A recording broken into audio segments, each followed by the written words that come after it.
प्यारे साथियों, जैसा कि आप लोगों का क्लास 10th से प्रथम सार्वजनिक परीक्षा यानी कि फर्स्ट टर्म का एग्जाम 2024 में होने जा रहा है, तो यह वीडियो आपके लिए काफ़ी इंपॉर्टेंट होने वाला है।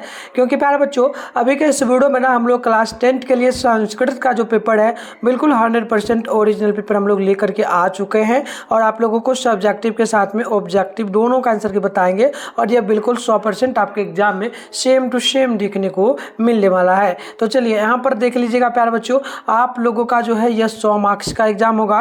टाइम आपको 1 घंटा 15 मिनट का इसमें दिया जाएगा और सेम यही आपके एग्जाम में क्वेश्चन आएगा और इसका PDF आगे हम कैसे डाउनलोड आप लोगों को करना है ये भी सिखा देंगे, ताकि आप लोग सब्जेक्टिव का आंसर के वहाँ से जा करके अच्छी तरीके से लिख पाएंगे। ठीक है ना। तो चलिए बढ़ते हैं आगे। देखिए खंडवा में मैंने पहले ही बोला आपको 1 से लेकर के जो है 60 नंबर तक ऑब्जेक्टिव मिलेगा, या फिर हो सकता है 100 तक भी मिले, जो भी, बट 60 तक ही मिलता है। तो इसमें से 50 प्रश्नों का ही आप लोगों को जवाब देना होगा। ठीक है ना। चलिए तो देखिए सबसे पहला नंबर प्रश्न पूछा मंगलम पाठ कहाँ से लिया गया, तो मंगलम पाठ जो है ये लिया गया है उपनिषद से। तो राइट आंसर पहला का C नंबर जो है आप लोगों को याद कर लेना। इसके आगे बढ़ते हैं। 2 नंबर प्रश्न आप लोगों से यहाँ पर देखिएगा पूछा जा रहा है उपनिषद किसका अंतिम भाग्य है, तो याद रखना है 2 का राइट आंसर ऑप्शन ए होगा वैदिक वाद्यमय का, तो right answer option number A बिल्कुल करेक्ट होगा। 3 नंबर है दर्शन शास्त्र के सिद्धांतों को कौन प्रकट करता है, तो याद रखना है 3 नंबर का राइट आंसर ऑप्शन नंबर जो है ना बी हो जाएगा, यानी कि उपनिषद होगा। तो ऑप्शन नंबर बी आप लोगों को याद कर लेना। तो प्यारे बच्चों चलिए आगे बढ़ते हैं। क्वेश्चन नंबर यहाँ पर देख लीजिएगा 4 नंबर बोला मंगलम पाठ में किस प्रकार के मंत्र हैं, तो याद आपको कर लेना है। इसमें जो है ना पदात्मक मंत्र हैं, यानी कि ऑप्शन नंबर ए बिल्कुल करेक्ट होगा क्वेश्चन नंबर 4 का। आगे बढ़ते हैं 5 नंबर प्रश्न की ओर। सत्यमेव जयते कहाँ से लिया गया है, तो याद रखना है 5 नंबर का बिल्कुल राइट आंसर ऑप्शन है होगा मुंडकोपनिषद से लिया गया है, यानी कि ऑप्शन नंबर ए जो है बिल्कुल यहाँ पर करेक्ट होगा। अगले प्रश्न आप लोग 6 नंबर को देख लीजिएगा। जो है ना ये बोला जा रहा है कि मंगलम पाठ में कितने मंत्र हैं, तो याद रखना है मंगलम पाठ में टोटल 5 मंत्र हैं, यानी कि right answer option number A जो है बिल्कुल करेक्ट होगा। चलिए आगे हम लोग बढ़ेंगे क्वेश्चन नंबर 7 की ओर। साधक किसको पार करते हैं, तो याद रखना है 7 का ऑप्शन नंबर ए हो जाएगा मृत्यु को पार करते हैं, यानी ऑप्शन नंबर ए जो है बिल्कुल करेक्ट होगा 7 नंबर क्वेश्चन का। आगे बढ़ते हैं 9 नंबर क्वेश्चन है सबसे बड़ा खजाना क्या है, तो याद रखना है सबसे बड़ा खजाना सत्य है, यानी जो व्यक्ति सत्य बोलता है वही सबसे बड़ा खजाना है। तो राइट आंसर ऑप्शन सी हो जाएगा, सॉरी डी हो जाएगा 8 नंबर का। चलिए 9 नंबर है बोला जा रहा है अनो अहिना अहियाना का, यह बताइए अनो अहिना का अनियाना का, यह इसका अर्थ क्या होता है प्यारे बच्चों, तो याद रखना है ये किसको कहा जाता है, ये कहा जाता है बिल्कुल, चलिए बिल्कुल ये कहा जाता है आत्मा को। ठीक है ना, छोटे से भी छोटे। चलिए आगे बढ़ते हैं क्वेश्चन नंबर 10 वेदामेतम पुरुष महानतम मंत्र किस उपनिषद से लिया गया है, तो याद रखना है 10 का राइट आंसर ऑप्शन बी हो जाएगा, यानी कि यह श्वेता सयोरोपनिषद से लिया गया है। तो 10 नंबर का ऑप्शन नंबर बी आप लोगों को याद कर लेना है। 11 नंबर प्रश्न बोला कि मध्यकाल में पटना कितने वर्ष तक जीर्णशीर्ण रहा, तो याद रखना है 11 का ऑप्शन नंबर सी हो जाएगा, यानी कि लगभग 1000 वर्ष तक। क्वेश्चन नंबर 12 है कि पाटलिपुत्र पटना के किस नाम जो ना पाटलिपुत्र पटना के नाम से कब प्रसिद्ध हुआ, तो बिल्कुल आपको याद रखना है 12 का ऑप्शन नंबर सी हो जाएगा, यानी कि मध्यकाल में। अगली क्वेश्चन यहाँ पर 13 है काव्य मीमांसा के लेखक कौन है, तो याद रखना है 13 का राइट आंसर ऑप्शन सी होगा राजशेखर। ठीक है ना, ऑप्शन का वो सी होगा। चलिए 14 है मेगास्टोरेज पटना किसके समय में आया था, तो याद रखना है बिल्कुल आप नोट करेंगे 14 नंबर का, तो राइट आंसर जो है ना इसका अशोक मेगास्टोरेज पटना किसके समय आया था, शायद मुझे याद नहीं प्यारे बच्चों, ये ना कमेंट करना आप लोग जरूर हमें। ठीक है 14 का ना आप लोग हो सके तो हमें जरूर कमेंट कर दीजिएगा। 15 नंबर की ओर बढ़ते हैं। पाटलिपुत्र में कौन बार बार आए थे, तो याद रखना है इसका राइट आंसर हो जाएगा भगवान बुद्ध। तो right answer option number C आप लोगों को 15 का जो है ना याद कर लेना। चलिए प्यारे बच्चों आगे बढ़ते हैं नेक्स्ट प्रश्न की ओर। अगली प्रश्न आप लोग देखिएगा, उससे पहले अगर हो सके ना तो चैनल को नहीं सब्सक्राइब तो कर लीजिएगा और नोटिफिकेशन को अभी ऑल पे प्रेस कर लीजिएगा, ताकि जो भी एग्जाम आपका होने वाला सारे एग्जाम का हम लोग पेपर डालेंगे तो आप आराम से देख पाओगे। ठीक है ना। चलिए 16 नंबर क्वेश्चन है सरस्वती का कुलगिरी कहाँ पर था, तो याद रखना है प्यारे बच्चों राइट आंसर 16 का ऑप्शन सी हो जाएगा पाटलिपुत्र में, यानी पटना में। ऑप्शन सी होगा। 18 नंबर 17 है कि कैमोडी महोत्सव किस वंश में प्रचलित था, तो बिल्कुल 17 का राइट आंसर ऑप्शन डी हो जाएगा, ये हो जाएगा गुप्त वंश में, ऑप्शन डी करेक्ट होगा। क्वेश्चन नंबर 18 को देख लीजिएगा।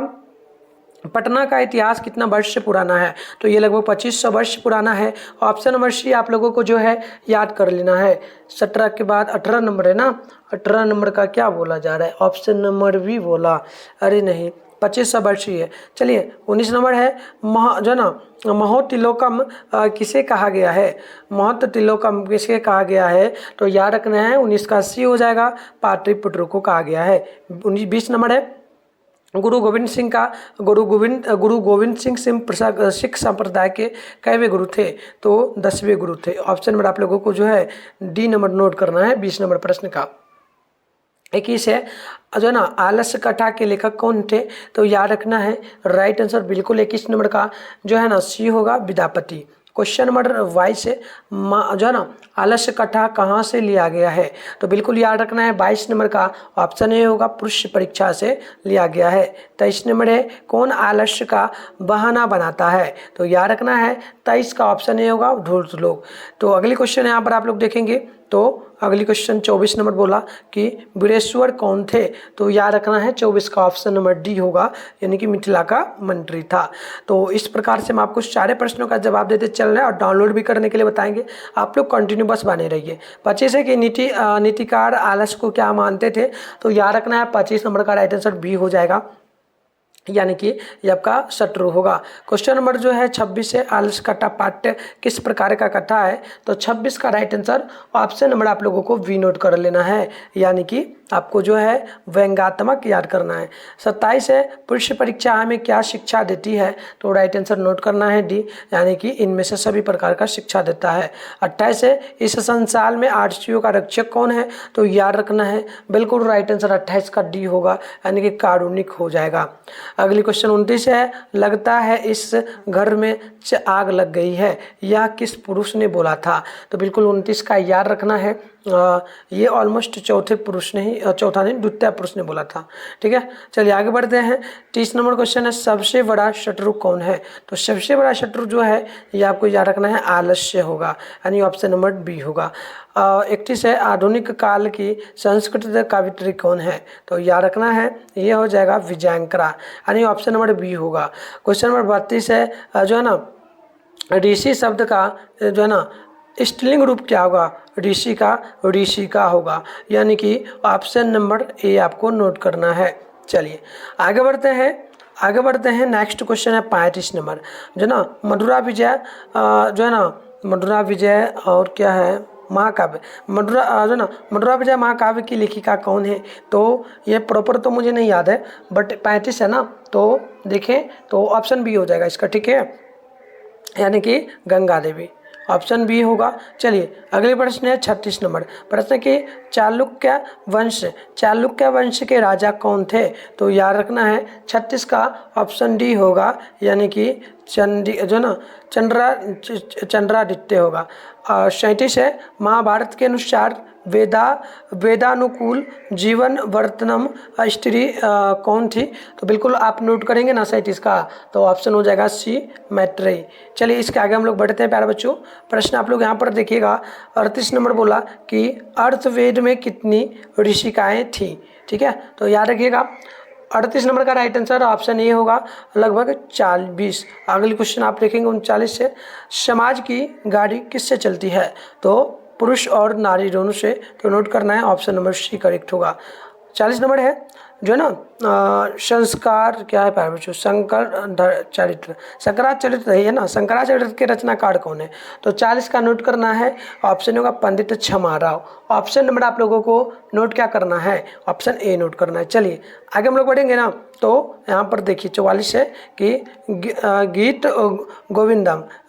गीत गोविंदम के रचयिता कौन है? तो आप 44 का नोट करेंगे ना, तो बिल्कुल राइट आंसर ऑप्शन सी होगा, यानी कि जयदेव। नेक्स्ट क्वेश्चन 45 है जो है ना जानकी नायक कौन है? तो याद रखना है 45 का ऑप्शन सी होगा जानक। ठीक है, जनक। क्वेश्चन नंबर 46 है सत्यभामा के पति कौन है? तो याद रखना है 46 का राइट आंसर ऑप्शन नंबर जो है ना ए होगा कृष्णा। चलिए आगे बढ़ेंगे 47 की ओर। भारत महिमा पाठ के रचनाकाल कौन है? तो 47 का याद रखना है, ऑप्शन सी होगा, यानी कि ये होगा महर्षि वेदव्यास। चलिए अब पहले हम लोग ना आंसर के डाउनलोड करने के लिए सीखते हैं पीडीएफ में, फिर आपको कंटिन्यू सारे प्रश्नों का आंसर के हम लोग जो है ना बताएंगे। तो प्यारे बच्चों, आंसर की डाउनलोड करने के लिए सबसे पहले आप अपने फोन में गूगल को ओपन कर लीजिए, उसके बाद सर्च बार के आइकन पे आप लोग क्लिक कर लीजिए। इसके बाद आप लोगों को जो है ना इस पर मिथुन स्टडी सेंटर गूगल में आकर के सर्च करना है, जो कि चैनल का नाम है जिस पे भी वीडियो देख रही इतना ही सर्च करना है। इसके बाद ऊपर करोगे फर्स्ट में ही मिथुन स्टडी सेंटर का ऑफिशियल वेबसाइट मिल जाएगा, देख लो ये रहा, मैं जूम करके दिखा रहा हूँ, इस पर क्लिक कर लेना है। क्लिक करने के बाद इस प्रकार से इंटरफेस पेन होगा, आराम से स्क्रॉल डाउन करना है और नीचे आना है। ठीक है, इस प्रकार से स्क्रॉल डाउन करना है, सॉरी नीचे आना है। तो ये रहा, ये देखो बीच में क्लास 10 लिखा मिलेगा, बिहार बोर्ड क्लास 10 जो ना फर्स्ट टर्म एग्जाम 2022 के लिए है, इस पर क्लिक करना है। क्लिक करने के बाद यहाँ पर आते ही पेज को रिफ्रेश कर लेना। देखो जहाँ 2 जगह बताऊंगा वहाँ कर लेना। पेज को क्या करना है, नीचे को खींच देना है, रिफ्रेश हो जाएगा। अब देखो ऑल सब्जेक्ट का पेपर का लिंक मिलेगा, ऑब्जेक्टिव प्लस सब्जेक्टिव दोनों का। ठीक है, और 100% ओरिजिनल पेपर होगा। चलिए स्क्रॉल डाउन करिए, सबसे पहले व्हाट्सएप ग्रुप टेलीग्राम ग्रुप को ज्वाइन कर लीजिएगा। इसी चैनल पे शाम में 6:30 बजे आप लोगों का लाइव क्लास होता है 2025 बोर्ड एग्जाम के लिए, और नोट्स वगैरह भी दिया जाता है, जिसे पढ़कर 450 मार्क्स आराम से ले आ सकते हो आप लोग। तो आप लोग जो है ना ग्रुप ज्वाइन कर लेना, वहाँ पर नंबर मिलेगा, आप ज्वाइन कर लेना। ठीक है, वहाँ से कॉन्टैक्ट करना। चलिए पेपर में डाउनलोड लिंक है, Hindi, Sanskrit, science, starter subject आपको मिल जाएगा। ठीक है ना, सोशल साइंस, मैथ, इंग्लिश और आर्ट्स, उर्दू वाले बच्चों के लिए उर्दू का, नॉन हिंदी का सारा मिल जाएगा।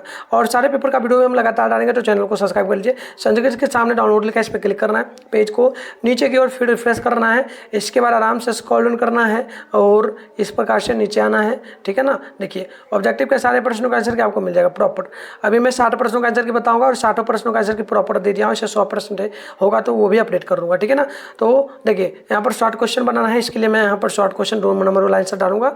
ये लॉन्ग क्वेश्चन के लिए है, इसमें डालूंगा। ठीक है, तो मैं प्रॉपर अभी प्रश्न समझा देता हूँ, यहाँ पर उत्तर डालूंगा जैसे जैसे एग्जाम हॉल में जाके वैसे लिख देना। और यहाँ पर आपको 20 मिनट 25 मिनट पे आकर के रिफ्रेश करते रहना पेज को, ताकि आंसर के आप सही से ले पाओगे। चलिए बढ़ते हैं आगे। नेक्स्ट क्वेश्चन आपके सामने है 46 नंबर। देखिए ये आपसे क्या बोला कि सत्यभामा, ये तो मैंने बता ही दिया था ना, जनक। और 47 भारत में पाठ के रचनाकार कौन है? तो ये भी मैंने 47 का आपको बताया था, ऑप्शन सी होगा, महर्षि वेदव्यास। और 38 है, गार्गी किसके सभा में विरूपी थी? तो ये मुझे नहीं याद है, छोड़ दे, जनक की सभा में, ये भी याद है। चलो 47 का ऑप्शन सी होगा, 38 का।